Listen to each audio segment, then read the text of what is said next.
भोला घर में चोरी भेलै हो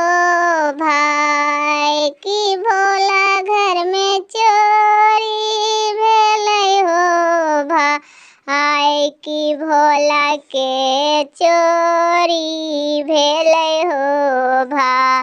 पहिला ने चोरी गेलै बाबा के मोटरिया पहिला ने चोरी होलै भोला के मोटरिया बादशाह सहिते भेलै हो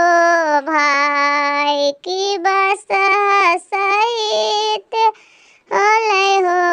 भाई की भोला घर में चोरी भेलै हो भाई की भोला घर में चोरी भेलै हो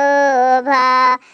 दूसरा में चोरी भेलै भोला के त्रिशूलवा दूसरा में चोरी होलै भोला के डमरुआ डमरू सहित भेलै हो भाई की डमरू सहित भेलै हो भाई की भोला घर में चोरी भेलै हो भाई।